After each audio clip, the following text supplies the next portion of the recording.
The smoke rose every morning, thin, gray, barely more than a whisper against the iron sky of a Dakota winter. It curled up from the frozen hillside southeast of Millhaven, like the breath of something buried alive rising from nowhere, rising from nothing, drifting apart before anyone could follow it back to its source. People noticed it in November. They talked about it in December. By January, it had become the kind of mystery that a small town chews on during the long dark months when there is nothing else to do but survive and speculate. Where was it coming from? There was no cabin on that hillside, no dugout anyone could see, no structure of any kind, just frozen grass and snow-crusted earth and that thin thread of smoke rising every single morning like a signal from another world. Mayor Silas Drummond had searched that hillside 3 times with parties of men. He had walked every foot of frozen ground, looked behind every rock, peered into every natural fold of the earth. He had found nothing, nothing but dead grass and cold silence and that faint smell of wood smoke that seemed to come from the ground itself. He told people what he believed. He said the girl was dead, frozen somewhere out on the prairie, her body buried under a drift that wouldn't give her up until spring. The smoke, he said, was probably some natural phenomenon. Gas escaping from the earth. It meant nothing. She meant nothing. The matter was closed. But Silas Drummond was wrong about all of it. 15 feet below his boots on that third search, Astrid Voss lay in her bed and listened to him walk across her roof. She was 17 years old. She was warm. She was breathing. She was alive in a way that the people of Millhaven, South Dakota, had decided she had no right to be. And she was waiting. To understand what Astrid built, you have to understand what she lost. And to understand what she lost, you have to understand who her father was. Erling Voss had come to Dakota Territory from the Telemark region of Norway in 1868, the year Astrid was born, though she would not be born for another 3 years back in the old country, where her mother still waited for the farm that Erling kept promising was almost ready. He was not a dishonest man. He was simply a man who believed in the future more than the present, who could see the homestead fully built in his mind long before the first post was driven into the ground. He brought his wife Ingrid and their infant daughter Astrid to Dakota in 1871. The crossing was brutal. Ingrid did not survive her second winter on the prairie. She died in February of 1872. Quietly, in the way that exhausted women sometimes die when the cold takes the last warmth they have been saving for someone else. Erling buried her on the edge of his claim and kept going. There was nothing else to do. He had a daughter who needed feeding, and a farm that needed building, and a Dakota winter that did not care about either. He raised Astrid the way a man raises a daughter, when there is no one else to help, completely desperately teaching her everything he knew and everything he learned, making her capable of every task on the homestead, because he understood, in the way that men who have already lost too much understand, that capability is the only inheritance that cannot be taken away. She could read and write in both English and Norwegian before she was 8. She could butcher a hog cure, a side of pork, and preserve enough vegetables to last a Dakota winter before she was 12. She knew the stars well enough to navigate by them, knew the weather well enough to read it 3 days ahead, knew the land well enough to find water where other men would see only dry grass. Erling gave her all of this, and then in his one great failure of judgment, he gave her Helga. Helga Thorvaldsen had come to Millhaven in the spring of 1882, a widow from Minnesota with a pleasant face and practical hands, and a manner so sensible and capable that half the women in town liked her immediately. Erling had been alone for 10 years. He was not a young man anymore, and the farm was getting harder, and Astrid was 13 and would need things that a father could not provide. He married Helga in June of 1882. Astrid stood at the ceremony in her one good dress and tried to feel something other than the particular loneliness of a child who has been replaced but cannot say so without seeming ungrateful. For 4 years the arrangement held. Helga ran the house efficiently. She was not cruel to Astrid, not openly. She was simply indifferent in the precise and calculated way of a woman who has already decided that her affection has limits and that a stepdaughter falls outside those limits. She spoke to Astrid when necessary. She acknowledged her existence when required. She did nothing more, Erling noticed. He was not blind, but he was tired in the way that men who work the land become tired, not just in the body, but in the will. And he told himself that things would improve, that Helga just needed time, that Astrid was strong and would be fine. He was right about Astrid. He was wrong about Helga. And in the autumn of 1886, when a horse spooked at a rattlesnake along the southern fence line, and Erling Voss went down hard and did not get up, the truth about Helga, Voss came out fast enough to take the breath away. Erling died on a Tuesday in September. They buried him on Thursday. By Saturday, the grief in the Voss household had barely begun to settle when Helga sat Astrid down at the kitchen table and produced a document that changed everything. It was a legal paper, properly signed, properly witnessed, bearing the seal of a Sioux Falls attorney. It established Helga's rights as widow and sole inheritor of the Voss homestead, all its buildings, all its livestock, all its equipment, all its land. Astrid looked at the paper. Then she looked at Helga. "When did you have this made?" she asked. Helga folded her hands on the table. "That is not your concern." But it was, because the signature on the witness line was dated 14 months earlier. 14 months, which meant that while Erling Voss was still alive, still working his land, still trusting his wife, Helga had already been to Sioux Falls, had already found an attorney, had already planned exactly what she would do when he was gone. She had not been waiting for him to die. She had been preparing for it.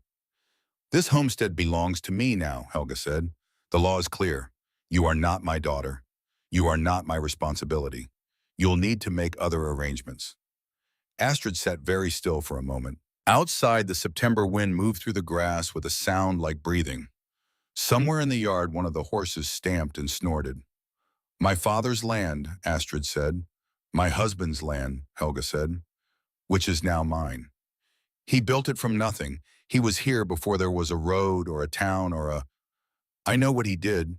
Helga's voice did not rise. It never rose. That was the thing about Helga. Her cruelty was perfectly controlled, always delivered in the tone of simple, reasonable explanation, as though the facts were regrettable but unavoidable, and she personally bore no responsibility for any of them. "I also know what the law says.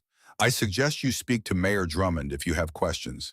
He was kind enough to review the document before your father's passing." Before your father's passing. Astrid heard those words and understood what they meant. Drummond had known. He had reviewed this document while Erling was still alive, had said nothing, had perhaps even offered his approval. And now he would enforce it because that was what men like Silas Drummond did. They protected the arrangements that kept them comfortable, and they called it law. She took nothing when she left. There was nothing she was permitted to take. The town of Millhaven watched Astrid Voss walk down its main street on a Saturday morning in September with the clothes on her back and nowhere to go.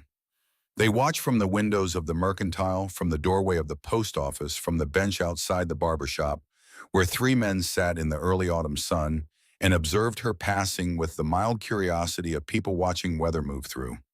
Mayor Silas Drummond was standing in front of the land office when she passed. He was a large man, well-fed with a gray mustache, in the particular bearing of a man who has held local authority long enough to confuse his own preferences with the public good. He watched Astrid walk, and he said what he said loudly enough for everyone nearby to hear. "That's what happens when a girl doesn't make herself useful. A decent young woman would find a way to be valuable to her family. Instead, she wanders off like a vagrant and expects the town to feel sorry for her." The men on the bench nodded. A woman in the doorway of the millinery shop pulled her shawl tighter and looked away. No one said anything in Astrid's defense. No one offered her a meal or a room or even a word of ordinary human kindness. She kept walking. Her face was calm. Her hands were steady. Whatever she was feeling, and she was feeling everything all at once, grief and rage and terror, and a cold-focused anger that would not waste itself on tears, she kept it inside behind her eyes where it would be useful later. She walked until Millhaven was behind her, and the prairie opened up around her, vast and cold and indifferent, in the way that only the Dakota grasslands can be indifferent, a landscape so enormous that human suffering simply disappears into it without leaving a mark. She walked 5 miles north, to the only person in the territory who she believed might help her. Old Halvar Bjorn had homesteaded on Bottle Creek in 1854, which made him the oldest continuous resident of what would eventually become Millhaven County. He had been there before the town, before the railroad, before the land office and the mercantile and Mayor Silas Drummond, and everything else that had arrived in the last 30 years and arranged itself into the comfortable fiction of civilization. He was 71 years old and built like a post, not tall, but dense with hands so weathered they looked like they'd been carved from the same cottonwood he'd been splitting for 50 years. His face was a map of every winter he'd survived, which was many. His eyes were pale blue and extremely alert, the eyes of a man who had learned that inattention on the Dakota prairie is a form of suicide. He had known Erling Voss from the beginning, had helped him build his first sod house, had taught him things about reading weather and finding water and working with the land rather than against it. Had spent 30 years watching Erling's daughter grow from a bright-eyed infant into the most capable young woman Halvard had met in half a century of knowing capable people. When Astrid appeared at his door that September morning, Halvard looked at her for a long moment. He took in the clothes, the absence of any bag or bundle, the particular set of her jaw that said she was holding herself together by will alone. "Come in," he said. "There's coffee." She sat at his table and told him everything. She told it plainly, without embellishment, in the way her father had taught her to report important information, just the facts in order, without decoration. The document, the date on the witness signature, Drummond's involvement, the walk through town, what Drummond had said on the street. Halvard listened without interruption. When she finished, he was quiet for a while. He refilled her coffee. He looked out the window at the autumn sky, which was the color of pewter and moving fast from the northwest. "Your father came to see me," Halvard said finally, 3 months ago, before the accident." Astrid looked up. He was worried. Wouldn't say exactly why, but a man knows when another man is making arrangements. "He asked me some questions about the land north of his claim. That stretch of hills the county surveyor marked as unfit for cultivation. 30 acres of nothing but grass and glacial rock and a south-facing slope that nobody wanted." "I know the place," Astrid said. "Your father filed on it," Halvard said. "Quietly. Didn't tell Helga. Registered it in your name, not his. Said he had a feeling it might matter someday." He paused. "I think he knew more than he let on about what Helga was." Astrid was very still. "He left something with me," Halvard said. "For you. Said to give it to you if anything happened to him and you came here alone." He went to the shelf above his stove and took down a tin box that had once held tobacco. Inside was an envelope sealed with wax, with Astrid's name written on it in her father's careful hand. She opened it slowly. The letter inside was 2 pages written close. She read it at Halvard's table while the October wind, it was October now in her mind, though it was still September. It felt like October. It felt like the world had skipped ahead into winter without warning, pressed against the windows, and tested the joints of the old man's house. Erling Voss had written the letter in June, 4 months before his death. He had written it calmly, matter-of-factly, in the same voice he used for everything. He told Astrid that he was worried about Helga, and that he was sorry he had not seen her clearly sooner. He told her about the 30 acres. He told her they were hers legally and completely, and that the registration was filed in Sioux Falls where Helga's attorney would not think to look. He told her that the south-facing slope had potential that most people couldn't see because most people didn't know what to look for. And then he told her about the hillside. He had walked it carefully, measured it, thought about it, and he had written down in his precise engineer's hand exactly what he believed could be built there and how and why it would hold against anything the Dakota winter could deliver. He had learned it from Halvard, who had learned it from the Lakota. The earth stays the same temperature year, Erling had written. 55 degrees, give or take. Doesn't matter what happens above. The ground itself remembers summer. If you build into the south face of that hill the right way, it will keep you warmer than any cabin for a fraction of the fuel. Halvard knows the method. He'll teach you if you ask. "I hope you never need this, Astrid, but I believe in being ready. Your father." She read the letter twice, then she folded it carefully and put it back in the envelope and looked at Halvard Bjorn across his kitchen table. "Will you teach me?" she said. The old man nodded slowly. "That's why he left it with me." They started in the first week of October. The ground was still workable, not soft, not the way it would be in spring, but not yet frozen solid the way it would be in another month. They had a narrow window, and Halvard was insistent about using every day of it. He could not dig himself. His hands were too arthritic, had been for years, the joints swollen and locked in the morning, so that he had to hold them under warm water for 20 minutes before they would close properly. But his mind was sharp as it had ever been, and he knew every detail of the technique with the precision of a man who had built one himself 40 years ago and who had been thinking about it ever since. He directed. Astrid dug. The work was brutal. She was 17 years old and strong from a lifetime of farm labor, but cutting into a hillside with hand tools in October in Dakota is the kind of work that strips a person down to what they actually are.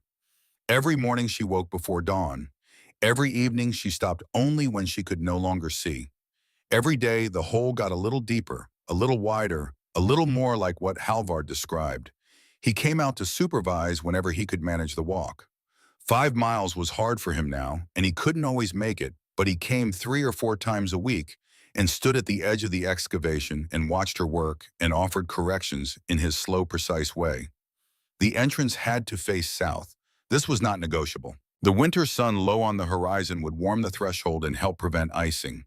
The entrance corridor had to angle down slightly, just 2 or 3 degrees, so that cold air, which was heavy, would pool at the bottom of the slope and not flow into the main room.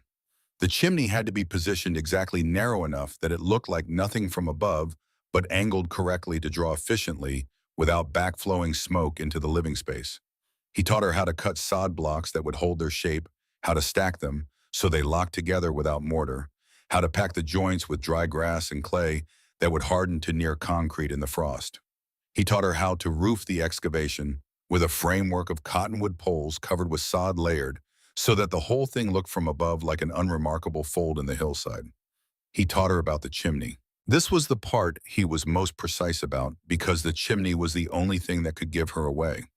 He showed her how to run the pipe from the stove up through the roof at an angle so that it emerged not at the obvious apex of the structure, but at a spot 15 feet away, tucked between two rocks that had been there since the glaciers retreated.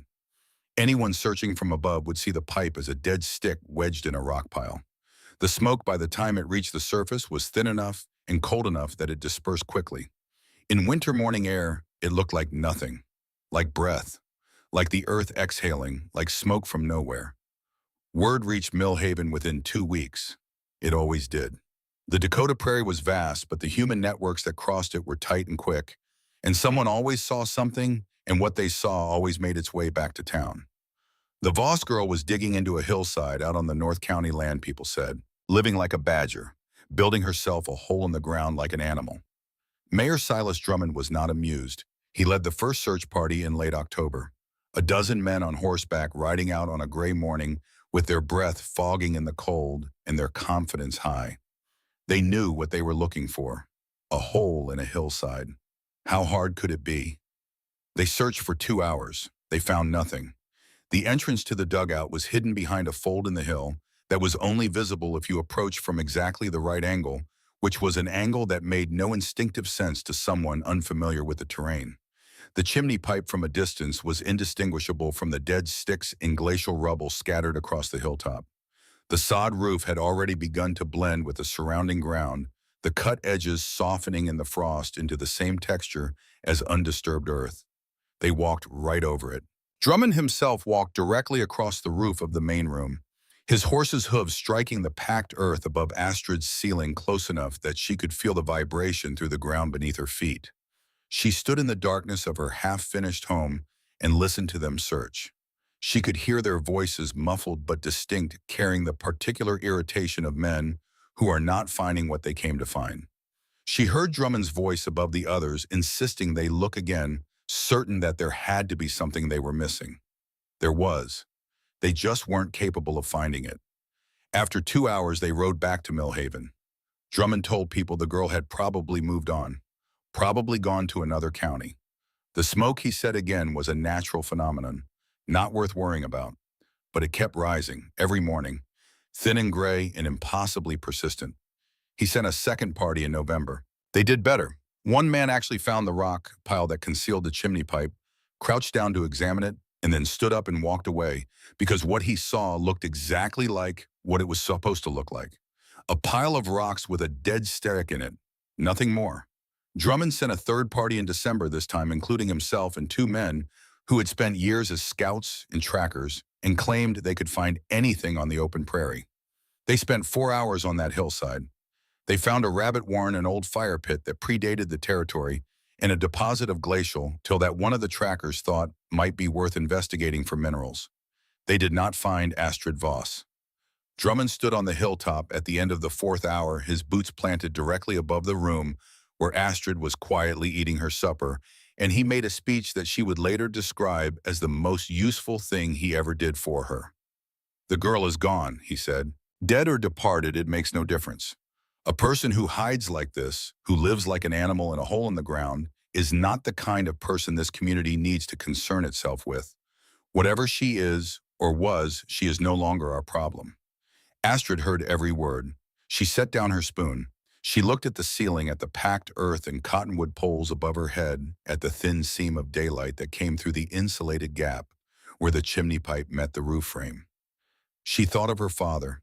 She thought of the letter in the tin box. She thought of what he had written at the end, in that careful, measured hand, "I believe in being ready." She picked up her spoon and finished her supper. Through November and December, the dugout became a home. This was the part that surprised her, not the survival, which she had always believed she could manage, but the way the space transformed around her as she worked. She had expected something bare and desperate, a hole in the ground that kept her alive and nothing more. What she built instead was something else entirely. Halvard came when he could. He brought things she could not make, or find herself a small cast-iron stove that burned wood with a miserly efficiency that seemed almost miraculous, its design. Halvard's own, refined over 40 years. Glass for a window set into the south-facing entrance corridor so that winter sunlight came in at an angle for 3 hours in the middle of the day. A proper door hung on good hinges that sealed tight against the cold. She built furniture from cottonwood she hauled from the creek 3 miles away, working by lantern light on the evenings when the cold kept her inside. A bed frame built into the east wall raised off the ground. A table and 2 chairs. Shelves that ran the length of the north wall, already beginning to fill with the things she was putting by. The root cellar went deeper than the main room, cut into the hillside at an angle that kept it at a steady cold temperature without freezing solid. She filled it through the autumn with everything she could produce or procure: dried beans, smoked rabbit, preserved vegetables from the hidden garden she had planted in the lee of the hill where the soil was better than it looked, and the rock formation blocked the prevailing wind.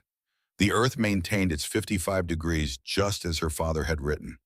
The stove burning efficiently brought the room up to a comfortable warmth with a fraction of the wood that a surface cabin would have required.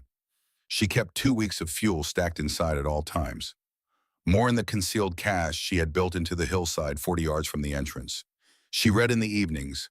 She had managed to take 3 books from the homestead before Helga arrived, tucked inside her coat when she left the only thing she had been able to conceal: her father's Bible, a Norwegian almanac from 1879, a battered copy of an agricultural survey of Dakota Territory that she had read so many times she could recite sections of it from memory. By December, the smoke from nowhere had become a running joke in Millhaven. People talked about it in the mercantile, laughed about it in the saloon. Some said it was a ghost. Some said it was a witch. Some said it was the earth itself burning, which made no sense but had a satisfying dramatic quality. One man said maybe Mayor Drummond just couldn't find his own backside with both hands. And everyone laughed at that, including people who would never have said such a thing to Drummond's face. Drummond heard the laughter, and it made him furious in the way that only impotent authority can be made furious. He knew the girl was out there. He knew she was alive. And he could not find her, which meant she was making him look foolish, which was the one thing Silas Drummond could not forgive. He told himself he would find her in the spring, when the snow melted and the ground was soft and readable, and there was nowhere left to hide. He would find her, and he would deal with the situation properly, and that would be the end of it. January came in hard and stayed. The temperature dropped to 30 below and held there for 2 weeks. The kind of cold that kills cattle in their barns and cracks the wood in a man's cabin walls and turns the air itself into something that feels solid, something that pushes back. The kind of cold that reminds you every single time that the prairie does not tolerate mistakes.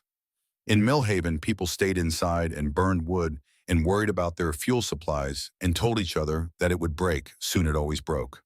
This was Dakota. You just had to wait. On the hillside southeast of town, Astrid Voss sat in her 55-degree room and read her agricultural survey by the light of a tallow candle and was in every meaningful sense of the word comfortable.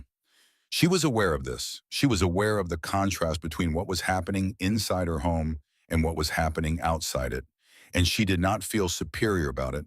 Her father had not raised her to feel superior about anything, but she did feel something that was close to clarity. The kind of clarity that comes when you understand precisely where you are and how you got there and what it cost and what it means. She had lost everything that could be taken from her. A home, a father, a place in the community, a name that meant something. All of it stripped away by a woman with a legal document and a man with a loud opinion and a town that could not be bothered. What remained was everything that couldn't be taken. The knowledge in her hands. The skills her father had given her. The 30 acres of worthless, rock-strewn hillside that Erling had quietly registered in his daughter's name because he understood that the things that look worthless are sometimes the things that save you. And one more thing.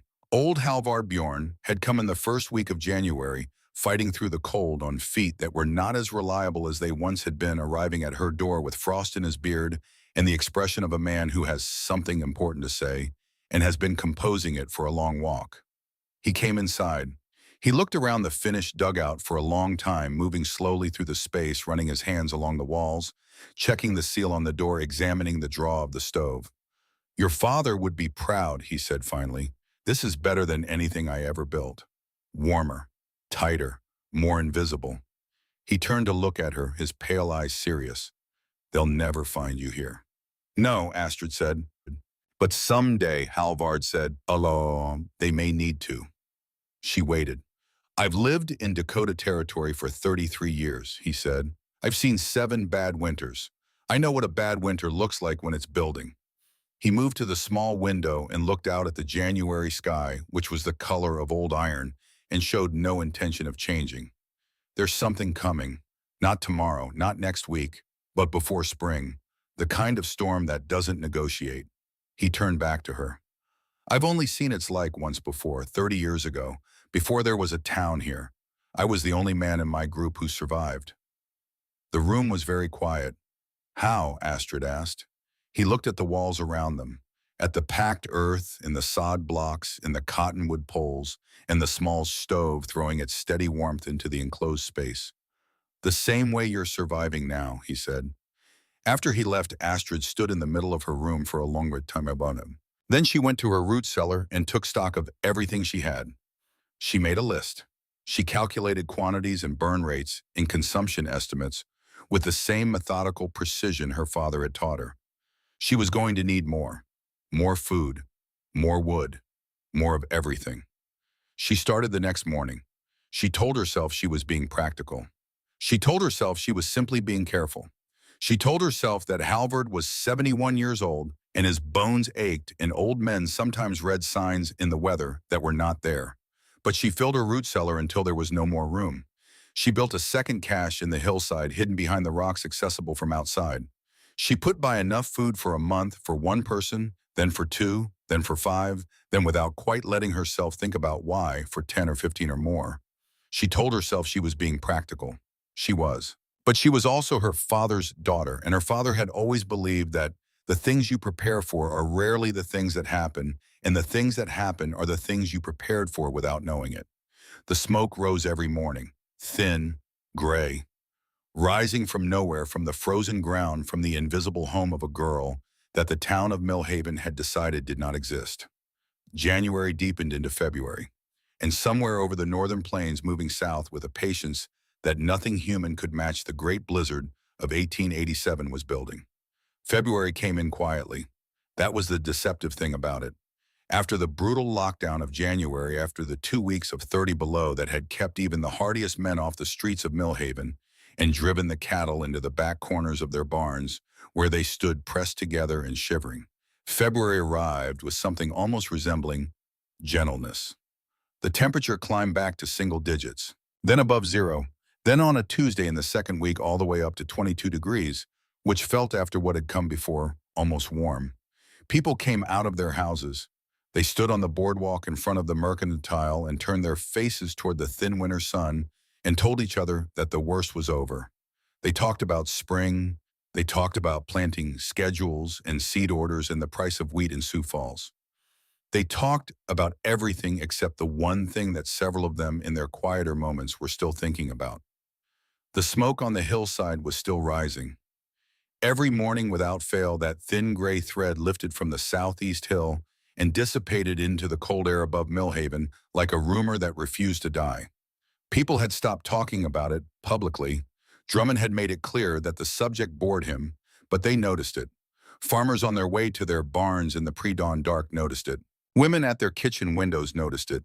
The old men who gathered at the back of the mercantile around the heating stove and talked about nothing in particular most definitely noticed it, and they thought about it more than they admitted. A girl had gone out into the Dakota winter with nothing but the clothes on her back, and something was still burning out there. On the hillside, Astrid Voss noticed February's false warmth and did not trust it for a single moment. She had her father's almanacs.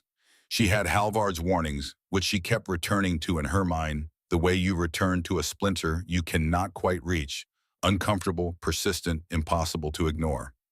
She had her own observations accumulated over 17 years of living close to this land, of watching the way the light moved and the way the animals behaved and the way the wind came around the rocks at different times of year. The animals were wrong. It was the thing she kept coming back to. The rabbits had moved downslope in January, which made sense. They always moved to lower ground in heavy cold.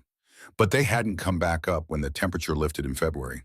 They were still down in the creek bottom deeper than she'd ever seen them go, tucked into the densest brush along the waterline, with a purposefulness that looked less like ordinary winter behavior and more like something that understood, in whatever way a rabbit understands things, that the exposure was not yet over.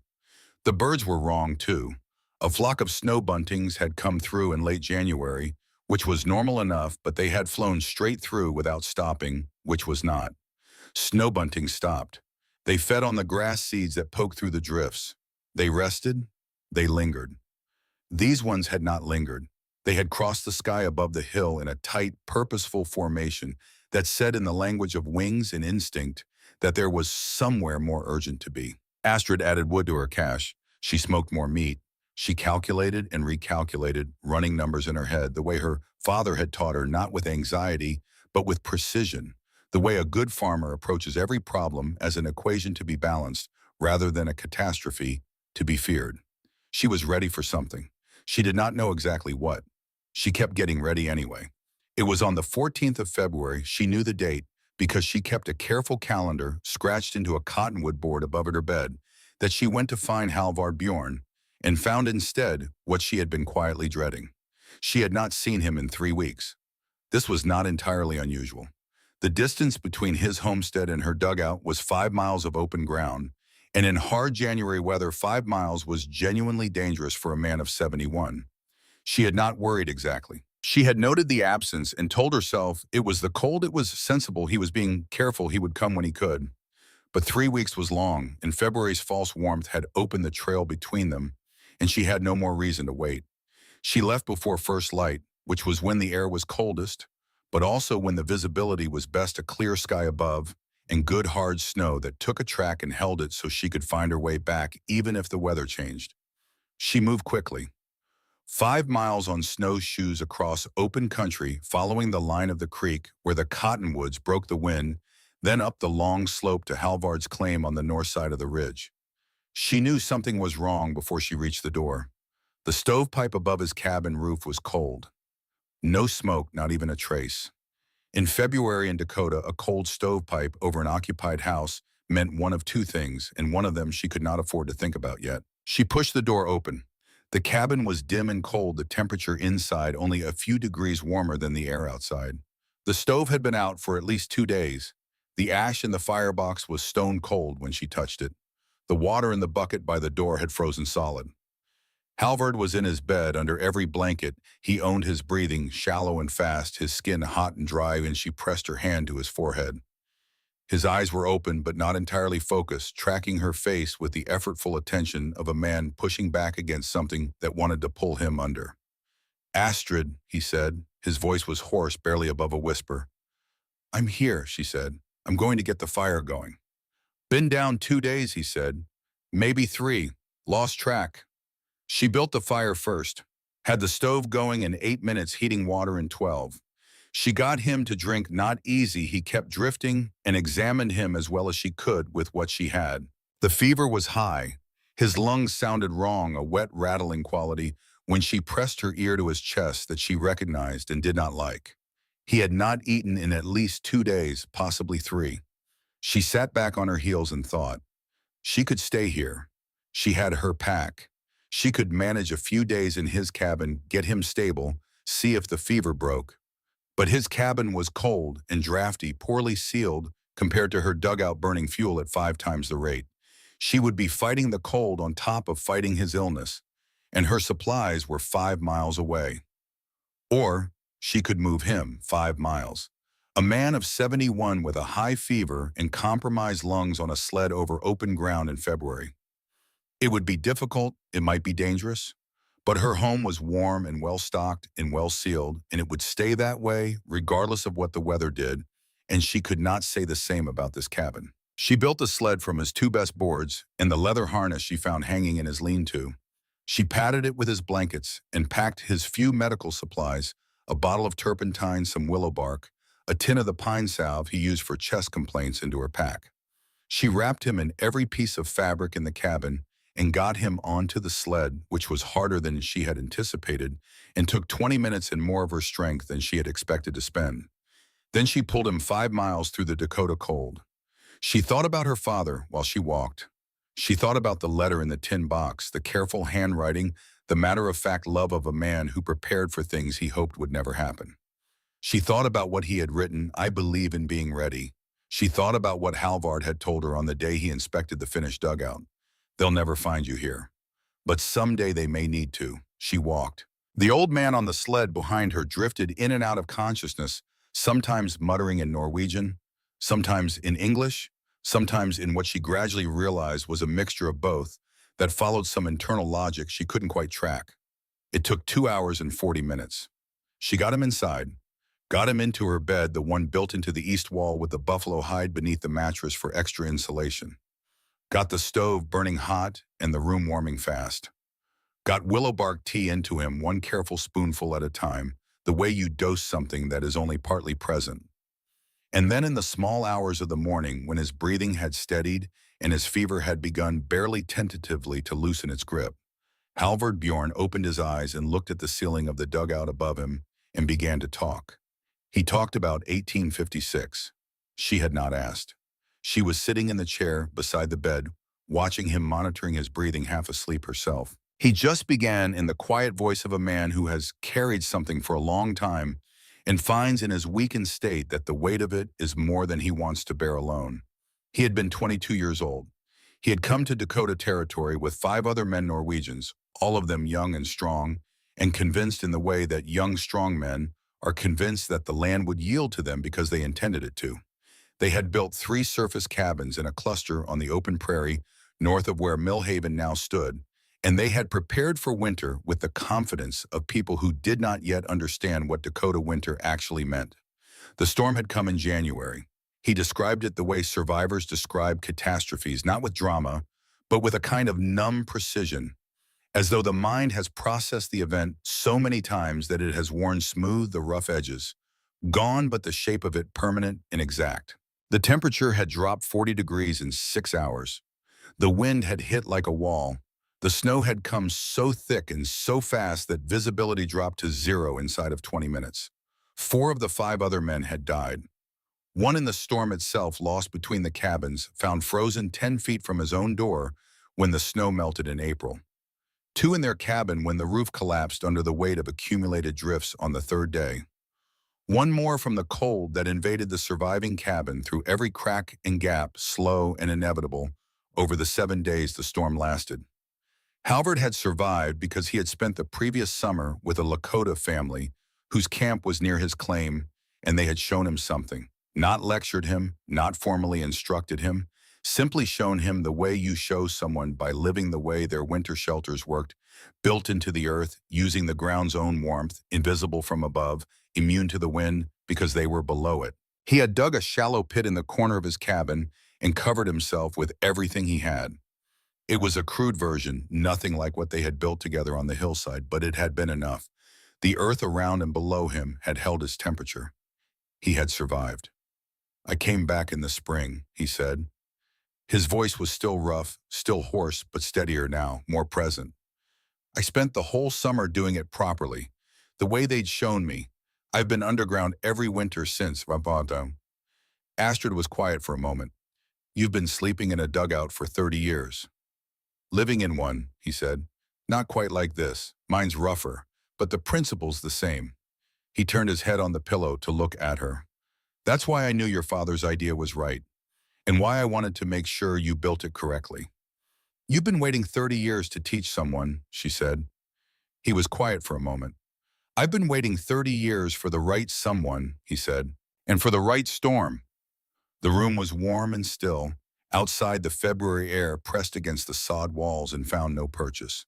Is it coming soon? Astrid asked. Yes, Halvard said. I can feel it the way I felt the other one. In here. He pressed one knotted hand to his chest. It's bigger. I think it's bigger than the one in 56. She sat with that for a while. Rest, she said finally. He closed his eyes. Within a few minutes, his breathing had deepened and moved into something that was real sleep, rather than the shallow, restless, near consciousness he'd been stuck in. His fever was still present, but retreating, degree by degree, as the warmth of the dugout and the willow bark did their work. Astrid went to her supply shelves and began making new calculations. In Millhaven, February was being kind, and people were being foolish about it.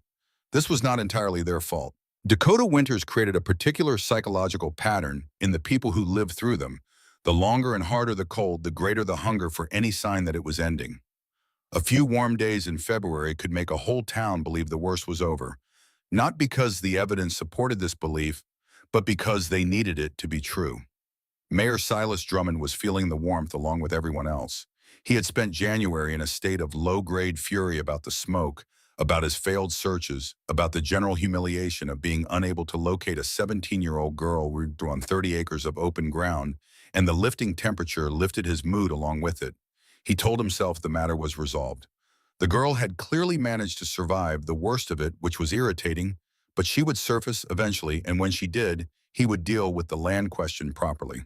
In the meantime, he had other matters. He had the spring land sales to organize the new schoolhouse, to fund the continuing question of the railroad spur that the county commissioners kept promising and failing to deliver. He was a busy man with real responsibilities, and the Voss girl had already consumed more of his time and attention than she deserved. He almost put her out of his mind completely. And then Helga Voss came to see him. She came on a Thursday afternoon in the last week of February, arriving at his office with her coat buttoned to her chin and the particular expression of a woman who has spent considerable time rehearsing what she intends to say. Drummond received her with the careful courtesy he extended to all the widows in his district, which was considerable. Dakota widowhood was not uncommon, and the women it produced were a constituency he preferred to keep on his side. Mrs. Voss, he said. It's legal, Helga said, and there was a flatness in her voice when she said it that told him she had already consulted someone and already knew the answer. I had an attorney look at it. Erling filed it properly. It's hers. Then what do you want from me? Helga was quiet for a moment. When she spoke again, her voice had shifted slightly, still controlled, still precise, but with something underneath it that was not quite desperation and not quite greed, but lived somewhere in that neighborhood. She's living on that land, Helga said. That's where the smoke is coming from. And if she's living there, then she has established residency, and if she's established residency on land that is legally hers, then her position is significantly stronger than it was when she was simply a displaced minor with no legal claim to anything. She paused. I want you to go out there, find her, make her understand that she should come back to town, that she can stay with one of the church families until spring, that she should relinquish the land claim in exchange for a settlement, something reasonable. A settlement, Drummond said. A sum of money, enough to start somewhere else, somewhere that isn't here. Drummond sat back in his chair. He looked at the woman across his desk, at her folded hands, at her straight back, at the careful way she was presenting this as a reasonable business proposition rather than what it was. And if she declines, he said, then make her understand that declining is not in her interest. Helga's eyes met his. You're the mayor, Silas. You have ways of making things clear. He said he would think about it. After she left, he sat at his desk for a long time. He thought about the document Helga had brought, and more specifically, he thought about Erling Voss filing a land claim in his daughter's name 18 months before his death. He thought about what that meant. A careful man making careful arrangements. A man who had looked at his situation and seen something that Drummond had not seen or had not wanted to see. He thought about the smoke on the hillside. He thought about a 17-year-old girl alone in a Dakota winter in a structure that his best trackers could not find, keeping a fire burning every single day for 5 months. He was not a man given to doubt. He had built his entire career on the confidence of his own judgment. But sitting in his office on that February afternoon with Helga Voss's envelope on the desk in front of him and the thin winter sunlight coming through the window at an angle that made everything look slightly unreal, he felt something shift in his certainty. Only slightly. Not enough to change his behavior, not yet. But the shift was there. He put the envelope in his drawer and told himself he would deal with it in the spring. March arrived. The first 2 days of March were the warmest days Millhaven had seen since October. The temperature climbed to 38 degrees, which felt almost like a thaw, and the snow on the south-facing roofs began to drip for the first time since November, and people said, spring, finally spring. The third day of March began the same way. The morning was still, clear sky, a pale sun that had real warmth in it, or felt like it did. Drummond walked to his office without a coat, which was the kind of recklessness that February warmth provokes in men who should know better. And he stood in the doorway for a moment and breathed the air and told himself that the winter of 1886 to 1887 was behind them. At 11 in the morning, the wind changed. It came from the northwest, and it came fast, not building gradually the way most weather built in Dakota, but arriving all at once fully formed, as though it had been waiting behind the horizon for exactly the right moment. The temperature dropped 15 degrees in 40 minutes. The sky in the northwest turned a color that old-timers would later describe as the color of a bruise, a deep blue-green gray that had nothing natural about it. By noon, the first snow was falling, not drifting down the way ordinary snow falls, driving sideways, dense and fine as sand carried on a wind that had abandoned the usual range of prairie weather and entered into something that was closer to a physical force than mere meteorological event. You could lean into this wind and it would hold you up. You could cup your hand in it and fill your palm in seconds with snow so fine it felt like powder. The temperature continued to drop. By 2 o'clock, it was 10 below zero. By 4, 20 below. The wind was doing things to the snow that changed the landscape entirely, picking it up, moving it, piling it against every vertical surface until the buildings of Millhaven began to lose their shapes, began to blur and round, and become something more like geological features than structures built by human hands. Mayor Drummond organized quickly. He had people in the street directing families to the larger buildings, trying to consolidate the warmth. He got the children into the schoolhouse. He kept the mercantile open and burning. He was doing, in other words, all the things that a competent man of authority should do in an emergency. It wasn't enough. By evening of the first day, the drifts against the buildings were 6 feet high. By morning of the second day, 3 of the smaller homes had collapsed under the weight of the accumulated snow on their roofs. By the third day, the schoolhouse roof was groaning, and Drummond had moved the children again into the mercantile, which was larger and better built, but whose fuel supply was not designed for 20 people burning around the clock. The cold got into everything. It found the gaps in the walls that summer never revealed. It seeped through the floors. It crept under the doors despite the rags stuffed in every crack. The buildings of Millhaven, which everyone had considered solid and adequate and more than sufficient for a Dakota winter, were revealing themselves to be something built for ordinary winters, for the winters that most years brought, not for this, not for whatever this was. The livestock began dying on the third day, cattle in barns that were simply not insulated against temperatures that dropped past 40 below and kept going. Horses, hogs. The economic damage was catastrophic and accumulating, but it was the human cost that was making Drummond's hands shake when he thought about it in the quiet moments between organizing and directing and trying to project the calm authority that he felt less and less. 4 people died in the first 4 days. An elderly man in a house on the north end of town whose chimney blocked in the night and whose stove went cold. A woman trying to get from her house to her neighbor's 50 yards, nothing, no distance at all in ordinary weather, who lost her way in the whiteout and was found against the fence on the wrong side of the street. Two children in a home whose walls gave way slowly, inexorably, until the ceiling followed. 13 more by the seventh day. 17 dead. Buildings failing. Fuel running out. Food holding barely, but the cold was eating through it faster than anyone had anticipated, because cold bodies burn calories at a rate that no one had planned for. And Drummond was running out of answers. He moved through the surviving buildings of Millhaven on the seventh night, checking on the families consolidated there, counting heads, estimating supplies, trying to calculate how many more days this could go on. The wind was still running at 50 miles an hour. The temperature was still holding at 45 below. There was no sign of the storm breaking, no change in the color of the sky, no shift in the wind that might suggest what was beyond it. He went back to his own building, the land office and town hall, combined the largest and best constructed structure in Millhaven, and found Helga Voss waiting for him. She was sitting in the chair by his stove. She had her coat still on, even inside, which told him how cold the room had gotten. She looked like a woman who had traveled a long distance, not physically, but internally, arriving somewhere she had not expected to be. She looked up when he came in. Her eyes were different from the last time he'd seen her. The controlled precision was gone. What was there instead was something raw and more honest fear, and something adjacent to shame, and the particular expression of a person who has run out of moves. "My building won't last another 2 days," she said. "The east wall is moving." Drummond sat down heavily behind his desk. "I know.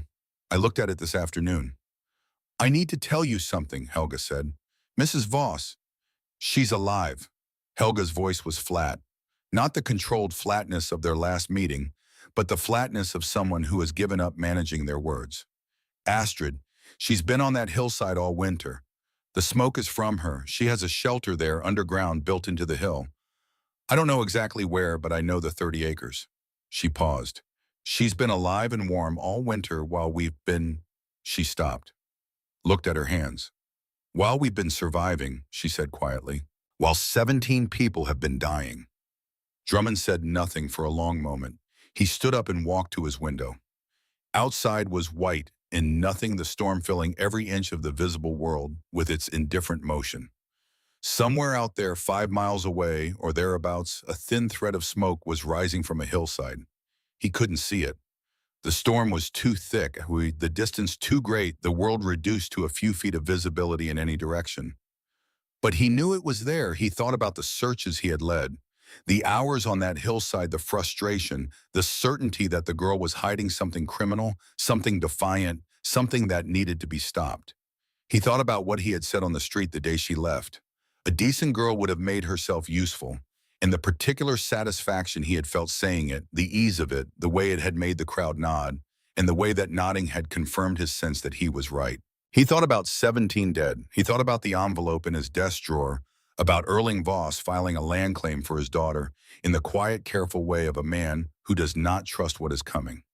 He thought about smoke rising from nowhere. The girl had not been hiding. She had been building. She had been preparing. She had done in the face of everything exactly what the land required and what the winter demanded, and she had done it alone at 17 with no help from anyone in Millhaven except an old man who nobody listened to. And now the old man's student was the only person in the county with shelter adequate to what was happening outside. Drummond turned away from the window. "How many can we move?" he said. Helga looked up at him. "If we go out there," he said, "how many can we bring with us?" She understood immediately. "Everyone who can walk, and some who can't if we have something to carry them on." 23, Drummond said. He had been counting all day. He knew his numbers. 23 people still living in structures that will hold. "I can't take more than that without killing someone in transit." He was already moving, already pulling his coat from the hook, already thinking about the route, about the wind direction, about the drifts that would have formed along the creek bank and which way around them would be fastest. "You think she'll take us in?" Helga said. It was not quite a question. Drummond thought about what he knew of Astrid Voss. He thought about the letter she had not sent, the complaint she had not filed, the argument she had not made. He thought about 17-year-old girl who had been thrown out of her home with the clothes on her back and had responded by building something extraordinary and invisible and warm, who had spent 5 months being called an animal and a vagrant, by people she could have confronted at any time and had not. "Yes," he said, "I think she'll take us in." He put his coat on. He went to the door. Outside, the blizzard was a wall of white, and the cold was a physical thing pressing against him the moment he stepped across the threshold, finding the gaps in his coat, looking for the warmth he was carrying. He looked southeast, toward the hill. Somewhere out there, through 50 miles an hour of wind and driving snow and 45 below cold, a thin thread of smoke was rising from the frozen ground. He had spent months trying to find it and put it out. Now he was going to follow it to stay alive. She saw them coming from half a mile away. Not clearly, the storm had not broken, not yet, and the visibility was still measured in yards rather than distance, but well enough. Shapes in the white, a dark column of people moving against the wind, leaning into it at an angle that said they had been walking a long time and were using the last of what they had. She counted them through the small, south-facing window of her entrance corridor, pressing her face close to the cold glass, breathing fog onto it and wiping it clear.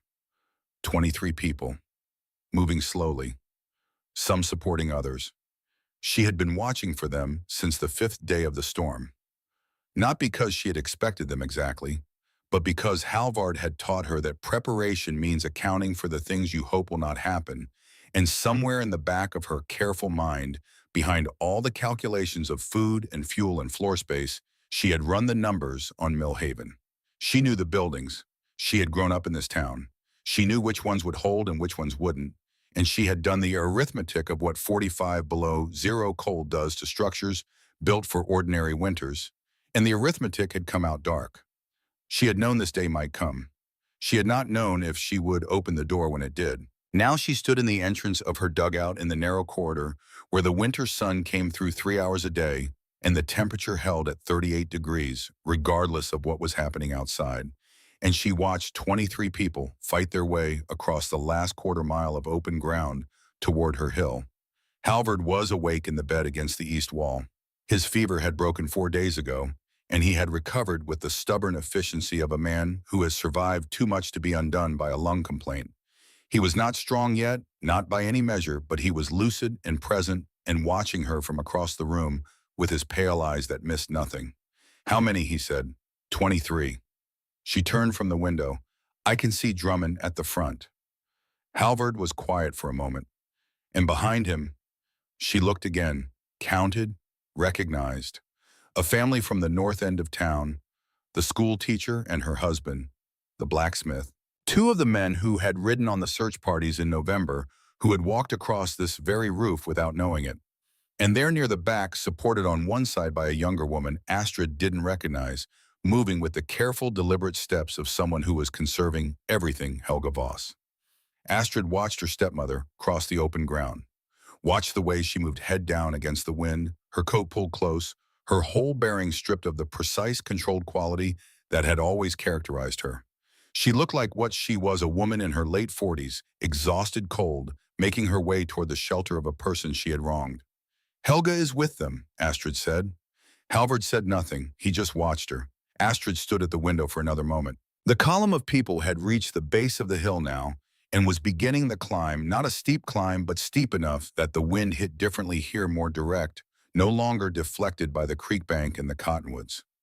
She could see them struggling with it, could see a child, small bundled, so completely in wrapping that only a face was visible, being lifted and carried by a man who was himself barely managing the grade. She went to the door. She unlatched it and pushed it open and stepped out into the entry and then out onto the sheltered ledge below the false rock face where the entrance was concealed, and she stood there in the wind and watched them come. Drummond saw her first. He stopped walking for just a moment.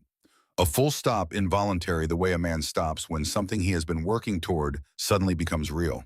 Then he kept moving, and the column behind him kept moving, and in another 3 minutes he was standing 10 feet from her on the snow-packed slope, and they looked at each other. He looked worse than she had ever seen him. His face was raw with cold, his lips cracked, his eyes carrying the particular hollow quality of a man who has been managing a catastrophe and has run out of ways to manage it. His coat was good. He was not a man who skimped on his own equipment, but even good coats had limits, and he had been in the cold a long time. "Miss Voss," he said. His voice was steadier than she had expected. Mayor Drummond, she said. The wind drove between them. Behind him, 22 people waited in a ragged cluster, pressing together for warmth, their faces turned toward her with the kind of attention that people give to the one thing standing between them and dying. You called me an animal, Astrid said. You said no decent person hides like this. Drummond did not flinch. He had been a man of considerable pride for all of his adult life, and pride has its own kind of spine, and his was still there even when everything else had been stripped back by cold and failure and 17 dead. I was wrong, he said. I was wrong about you. I was wrong about what I said and what I did and what I allowed to happen. I cannot make that right standing here in the wind. He paused. But there are children behind me. There are people who will not last another night without shelter. I am asking you. I am asking. Please. Astrid looked at him for a moment. Then she looked past him at the 22 people behind him. The children she counted were 4. The elderly 2. The rest were working-age men and women who looked every one of them as though the working age had temporarily left them. Her eyes found Helga near the back. Helga was looking at her directly. Not pleading, not performing, not arranging her face into anything calculated, just looking. The way a person looks when they are past the point of managing how they appear and have arrived somewhere more fundamental than that. Come in, Astrid said. All of you. There's room. Getting 23 people into a space built for one was an exercise in mathematics and human geometry. The main room was 12 feet wide and 20 feet deep, which was not a large room, but it was a sealed room, and in the arithmetic of winter survival, sealed matters more than large. She had them sit along the walls first. The children closest to the stove, the elderly next the able-bodied adults in the corridor, and the entrance chamber where the temperature was lower but still survivable. She opened the root cellar and moved supplies out to create additional floor space, stacking provisions along the walls of the main room with the efficiency of someone who had been organizing tight spaces for months. Drummond helped without being asked. He saw what she was doing and understood it and simply began doing it alongside her. Moving crates, rolling barrels, creating order from the sudden chaos of 23 cold bodies in a small underground room. He did not offer opinions. He did not suggest alternatives. He moved what she indicated needed moving and stopped when she indicated it was done. The children warmed fastest. Children always do. Their metabolisms are furnaces, and the transition from dangerous cold to a room holding 55 degrees and climbing felt to them like summer. And within 40 minutes, they had shed their outer wrappings and were sitting up and looking around with the alert curiosity of people discovering somewhere new. The adults took longer. Some of them were borderline frostbite on the hands and feet, the beginning of the dull, confused state that cold produces when it has been working on a person for too long. Astrid moved through them methodically, not frantically, not with the performed urgency of someone trying to demonstrate competence, but with the quiet efficiency of someone who has thought about this problem and knows what needs to be done in what order. Halvard watched from his bed and said nothing. His presence in the room had its own quality. The old man propped against the wall in the bed built into the east side of the main room, watching 23 people organize themselves into the space he had helped design, his pale eyes moving slowly from face to face with an expression that was not quite satisfaction and not quite sorrow, but something that held both. Drummond saw him, stopped, looked at the old man in the bed, at the man he had spent 30 years treating as a harmless eccentric, as an artifact of an earlier era that the town had politely tolerated and essentially ignored. Halvard, he said, not Mr. Bjorn, just Halvard, the way you say the name of someone you should have treated better. The old man looked at him. Silas, he said simply. That was all. But something in those two names exchanged across that small room held a whole history. The first night was the hardest. Not because of the cold, the dugout held its temperature, the stove burned steady and efficient, on a fraction of the fuel that the Millhaven buildings had been consuming, and by midnight the main room had climbed to 60 degrees, which felt almost tropical to people who had spent a week in buildings where the interior temperature had dropped to 20. The hardest part was the proximity. 23 people who had spent their whole lives maintaining the particular distances of prairie social life, the distances of property and reputation, and the careful hierarchies of a small town, suddenly compressed into a single room where there was no space for any of that. The blacksmith, a man named Gruber, who had ridden on Drummond's third search party, found himself sitting 2 feet from a woman whose name he didn't know because she lived on the edge of the county and came to town only occasionally and had never seemed to merit introduction. They talked for 3 hours that first night, haltingly at first, and then not haltingly. And by the time they slept, they knew each other's stories, and the distance between them was gone in a way that would not come back. This happened everywhere in the room, over and over. The compression of space forcing the compression of distance, people discovering each other across the barriers that ordinary life maintains between people who live close together and remain essentially strangers. Astrid moved through it all. She distributed food at regular intervals, not generously, not yet, not until she had a precise accounting of supply against need, portioning it with a care that was not miserly, but was mathematical, the way you manage resources when you cannot predict the endpoint. Hot broth first for the ones who needed it most. Then bread baked in the small Dutch oven that fit over the stove lid.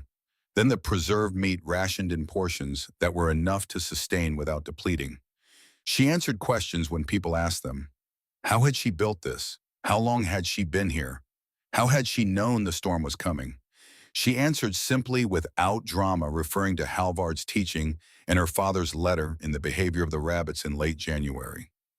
People listened to her in a way they had not listened to her before, with the particular attention that competence earns when it is the thing standing between you and dying. On the second night, one of the children, a girl of about 6 with dark braids and a serious face, came and sat next to Astrid while she was tending the stove and watched her work for a while. Did you build this all by yourself? The girl asked. Mostly, Astrid said. Mr. Bjorn helped me. The girl looked across the room at Halvard. He's old, she said. He is, Astrid agreed. He's also the reason I'm alive. So is my father, and he's been gone since September. The people who teach us things don't stop helping us just because they're gone. The girl considered this with the serious attention of a 6-year-old applying herself to a difficult idea. Then she nodded and went back to her mother. The third night was when Helga Voss stopped pretending. She had been careful until then. Careful in the way she had always been careful, managing her proximity to Astrid, keeping herself peripheral, not seeking interaction, and not avoiding it, maintaining the controlled distance that had been her primary mode of being in the world for as long as Astrid had known her. Even here, even in this room where control was not really available to anyone, she had managed a version of it. On the third night it ran out. Astrid was at the shelf arranging the next morning's provisions when she became aware that Helga had moved to stand near her. Not beside her exactly, a little behind and to the left, in the way of someone who has come close but hasn't quite committed to being there. Astrid did not look up from what she was doing. The room around them was quieter than it had been, most people sleeping, the children completely gone, the adults in the particular heavy stillness of bodies that have used everything they have. The stove ticked and settled. Halvard's slow breathing came from the east wall. I found the letter, Helga said. Her voice was low. Not a whisper. She wasn't trying to be secretive, just low in the way of a person speaking something that doesn't need to be announced. Erling's letter to you. I knew Halvard had something. I looked after the funeral. She paused. I didn't know what it said. I only knew it existed. Astrid was still. She had not looked up. I think I always knew what he was doing, Helga said. The trip to Sioux Falls, the questions he asked about this land. He was not a secretive man. It was not natural to him, the secrecy, so when he tried to be, it showed. Another pause. I thought I was smarter than him. I thought I had arranged everything properly. I thought. She stopped. In the silence, the stove settled again. Someone across the room shifted in their sleep. I did not love him, Helga said. I want you to know that I know that. I was lonely after my first husband, and I was practical, and Erling had land and a good name, and I thought that was enough. I told myself it was enough. Her voice was very flat now, the flatness of honest accounting rather than controlled performance. He was a good man. He deserved better than I gave him. Astrid set down the tin she was holding. She turned around. Helga was looking at her directly. No arrangement in her face, no composition, no careful management of what she was showing. Just a woman of 47 in a coat she had been wearing for 8 days, standing in the underground room of the stepdaughter she had thrown out in September, with nothing but the clothes on her back. Astrid looked at her for a moment. Then she reached out and put her hand on Helga's shoulder. Just that. No words, no absolution, no performance of forgiveness that would have been false at this stage, and both of them would have known it. Just a hand on a shoulder in the dark, in the warmth that the earth was providing to people who had not earned it and who were receiving it anyway. Helga's breath caught once sharply. Then she steadied. "Thank you," she said, very quietly. Astrid nodded and turned back to the shelf. They did not speak of it again. But something in the room between them had shifted. Not resolved, not healed, nothing so simple or so fast, but shifted. The way a locked thing shifts when the right pressure is applied to the right point, not opening, but releasing the mechanism, moving from seized to merely closed. The days found their rhythm. This was the thing Astrid had not anticipated, not the logistics which she had calculated and recalculated and managed with reasonable success, but the way that 23 people in an enclosed space over 2 weeks created something. Not just survival, something else. The school teacher, a woman named Mrs. Larkin, who had been in Millhaven for only 2 years and who Astrid knew only slightly, organized the children into lessons in the mornings. Reading numbers, geography conducted in whispers because the room was small, illustrated with nothing, because there was nothing entirely from the contents of the teacher's own mind, which turned out to be considerable. The children bent over their imaginary slates with an attention they had never given the actual schoolhouse, because learning was suddenly interesting in the way that everything is interesting when the ordinary world has been stripped away. Gruber the blacksmith turned out to be a storyteller. He had a gift for it, the way some people do, a natural sense of pace, an instinct for the moment that needs slowing, and the moment that needs speed. And in the evenings, when the room was fed and warm and the stove was settled, he told stories. About his childhood in Wisconsin, about the first time he came west, about things that had happened on the prairie, some funny and some not, all of them true or mostly true, or at least true in the ways that matter. People laughed, more than Astrid had expected. Genuine laughter, not the performed kind, the kind that comes from people who have been frightened together long enough that the fear has become a thing they share, and sharing it makes room for everything else. Drummond did not tell stories. He was not that kind of man. But he worked, steadily every day, without complaint and without direction, doing whatever needed doing, splitting wood from the concealed cache she had built into the hillside, carrying water from the snow. She melted in the large pot, making the twice-daily check on the chimney pipe to ensure it stayed clear of drifting snow. He was not trying to demonstrate anything or earn anything or position himself. He was simply working in the way of a man who has found late in his reckoning that work is the most honest thing available to him. On the fifth evening, he came to sit near Astrid while she was doing her calculations for the next day's provisions. "I need to ask you something," he said. She waited. "The land registration. Your father is filing in Sioux Falls." He kept his voice even. "I knew about it. Helga told me in February. I put it in my drawer and told myself I would deal with it in the spring." He paused. "What I mean is, I was going to use it against you. Find a way to complicate it, delay it, make it difficult enough that you might relinquish it to make the difficulty stop." Astrid looked at him. "I'm telling you because you should know," he said, "not because I expect anything from telling you. Not forgiveness, or I'm telling you, because you're the kind of person who deserves to know the truth of her situation, and you've been operating without the full truth, and that's partly my doing." She was quiet for a moment. Outside, she could hear the wind still running hard, though it had dropped in the last day from its peak, and something in the sound of it felt different, not breaking, not yet, but perhaps beginning to consider breaking. "The filing is legitimate," she said. "I know it is. My father was careful." "It is," Drummond agreed. "I had it reviewed. It will stand." "Then there's nothing to deal with," she said. "It's mine. It was always mine." He nodded. He started to rise. "Mayor Drummond," she said. He stopped. "Why did you come?" she said. "Out here. You could have waited in Millhaven. You might have made it." He considered the question with more seriousness than she had expected. She had asked it partly to understand and partly because she was her father's daughter, and her father had always believed you learned more from a person's honest accounting of their own motivations than from anything they did. "Because 17 people were already dead," he said. "And I knew, standing at that window, looking at the snow, that more would die if I stayed. And the only reason any of them were dead, the only reason I had no answer for what was happening, was because I had spent months dismissing every sign that this was coming. including you. He paused. I came because it was the only thing left that might be right. He went back to his place against the west wall. Astrid looked at her calculations for a long moment. Then she added a note at the bottom, a small adjustment to the rationing schedule that would stretch the remaining provisions by 2 more days if needed. She was, as her father had always said, a practical woman. Halvard declined on the 12th day. She saw it before it was visible to anyone else, a return of the shallow breathing, a new stillness in him that was different from the stillness of rest. She moved his water closer, adjusted his blankets, sat with him in the quiet hours while the room slept around them. She did not pretend not to herself. She knew what declining looked like. She had sat with her father in his last hours, and she recognized the quality of this, the particular inward turning of a person who was beginning the last passage. He was lucid. That was the mercy of it. He knew where he was and who was there and what was happening around him, and he found it, she thought, satisfactory. More than satisfactory. She watched him watch the room, the sleeping children, the breathing adults, the small constant flame of the stove, and his face held something she did not have a single word for. Something in the neighborhood of completion.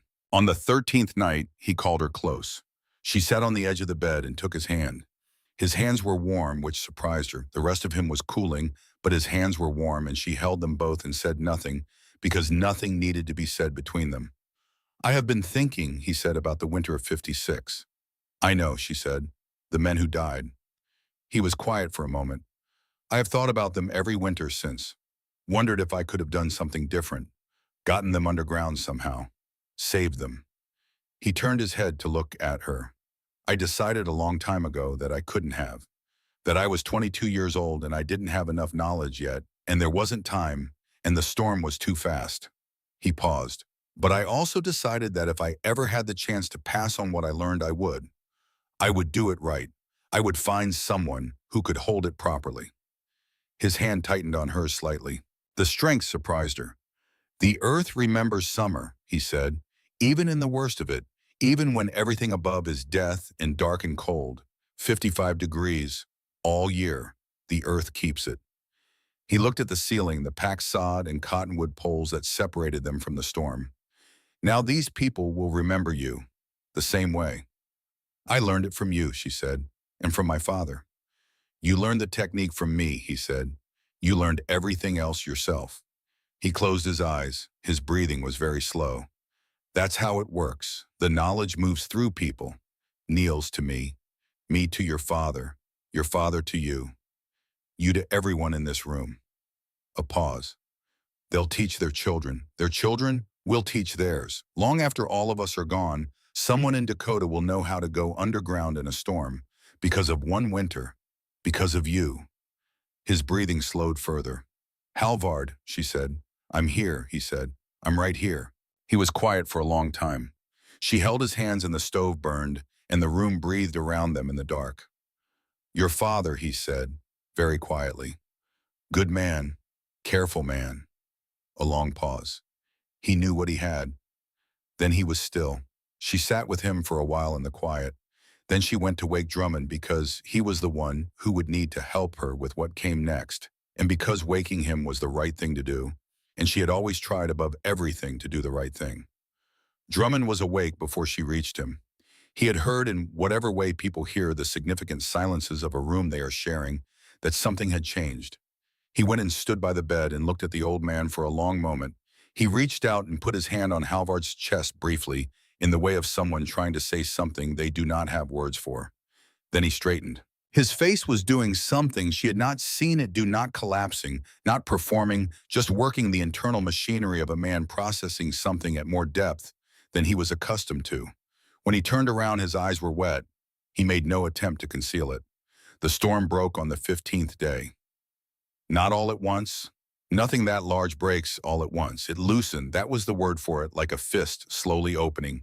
The wind dropping from 50 miles an hour to 30, then 20, then the particular stillness of a post-blizzard landscape that is the most profound silence most people will ever hear.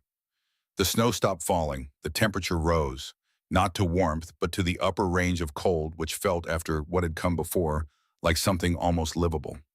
Astrid opened the door of the dugout on the morning of the 15th day, and stepped out into a world that had been remade. The drifts were enormous. 8, 10, 12 feet in places, sculpted by weeks of sustained wind into shapes that looked architectural, deliberate, as though something had designed them. The sky above was a blue she had almost forgotten. Real blue, winter blue, the color of a sky that has been scoured clean by what it has been through. She stood on the shelf outside her entrance for a long moment. The valley below was silent. Millhaven, what she could see of it from the hill, was half buried. Several structures were visibly damaged or gone. The land had been reorganized by the storm, the familiar geography altered, smoothed, and redrifted into something that would take the whole spring to understand. Behind her, she heard the door and turned to find Drummond standing there. He looked at the valley for a long time. "How many do you think?" he said. "In town, 17 that I know of." She paused. "There will be more on the outlying farms. People who couldn't make it to Millhaven before the worst hit."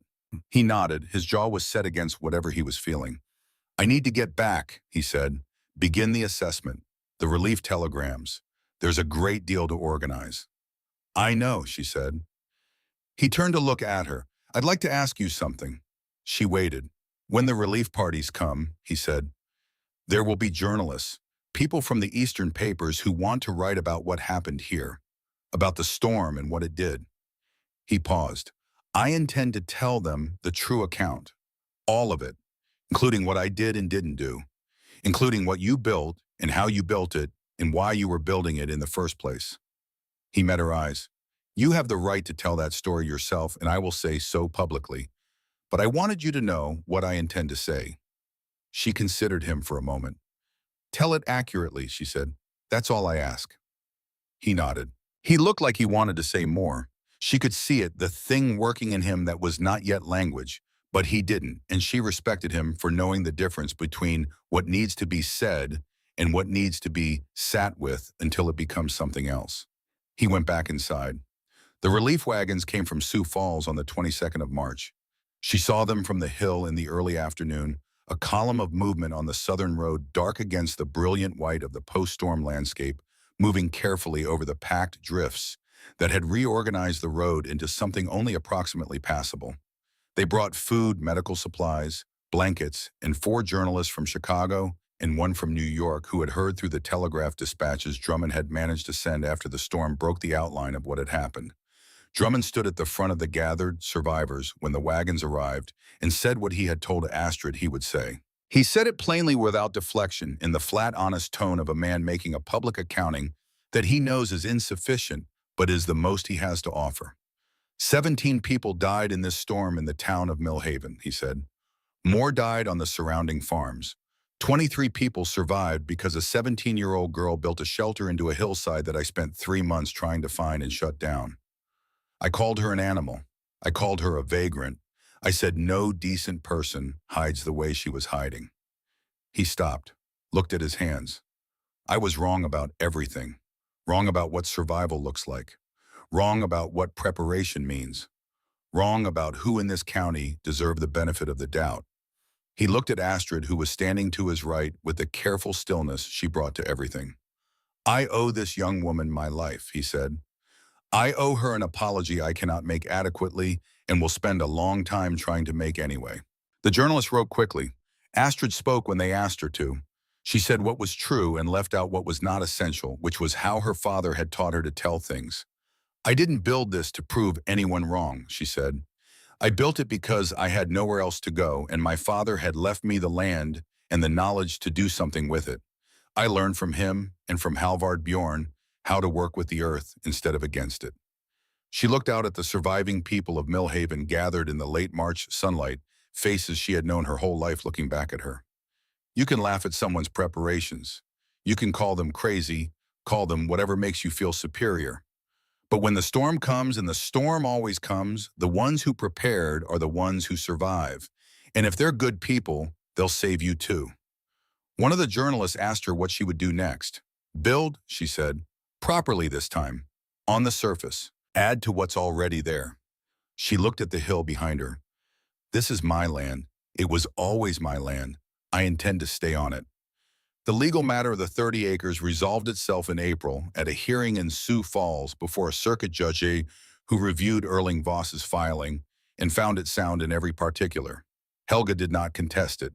She had signed a statement in March before the relief wagons arrived renouncing any claim to the South Hillside and acknowledging that the filing had been valid from the beginning. She came to Astrid before she left Millhaven in the first week of April, when the snow was retreating and the mud beneath it was cold and rich and beginning to show the first pale promises of spring. She came without announcement on foot to the hill.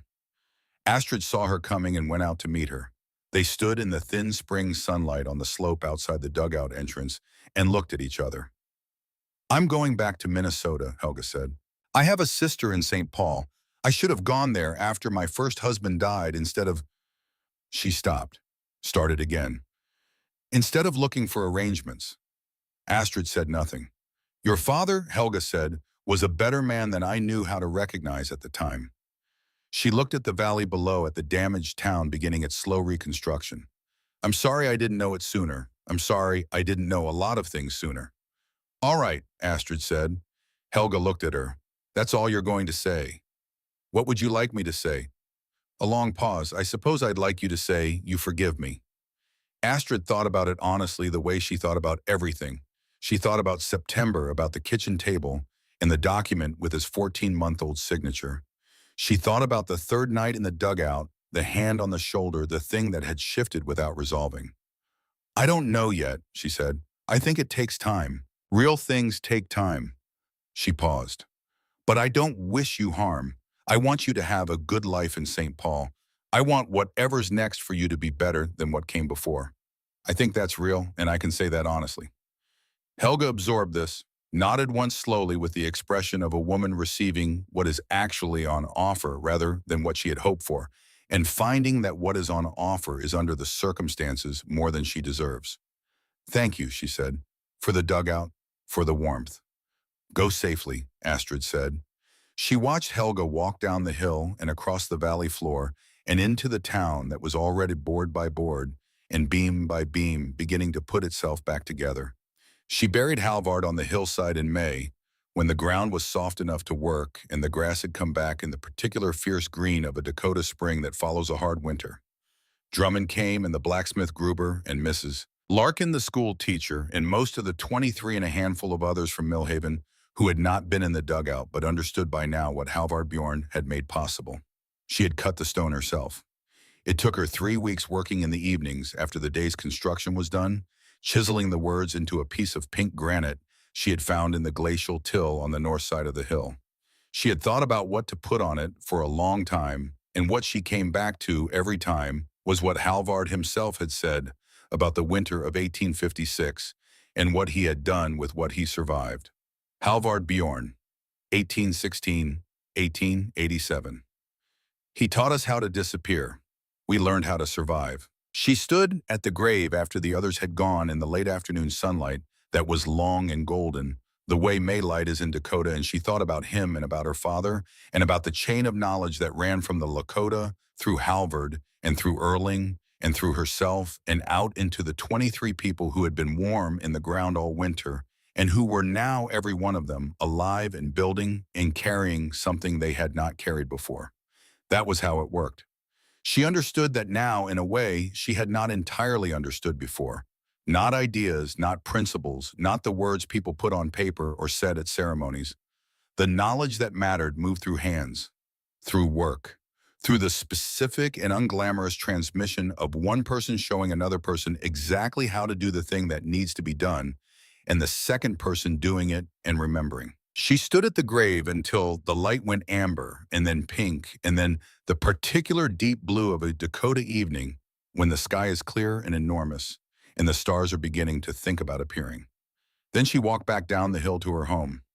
Leif Strand had come with the second relief wagon in early April, a Norwegian carpenter from Fargo who had heard through the relief organizations that there was significant reconstruction needed in Millhaven County and who had come west with his tools and no particular plan beyond being useful. He had dark hair and quiet hands and the particular quality of stillness that belongs to people who are genuinely comfortable with silence, not because they have nothing to say, but because they have learned to be careful about what they say and when. He was 24 years old and had grown up in a village 20 miles from the Telemark region of Norway, where Erling Voss had been born, which meant nothing practically and felt to Astrid like something anyway. He built well. She noticed that first before she noticed anything else about him, the quality of his work, the way he thought ahead, the way he fit things together as though he had already seen in his mind what the finished thing would be and was simply executing the vision rather than discovering it as he went. He stayed through the summer, then through the fall.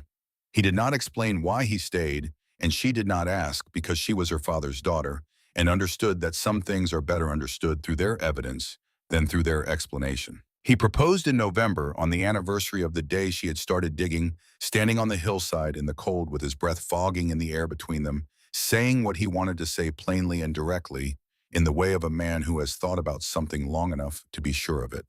She said yes. They built together through the following years the surface homestead, taking shape above the dugout, which became a root cellar, and cold storage, and in the worst winters, an additional room. 4 children came, 3 daughters and a son, all of them raised in the specific way that their mother had been raised, with knowledge in their hands and the land in their understanding, and the deep Dakota sky above them as their first and most permanent classroom.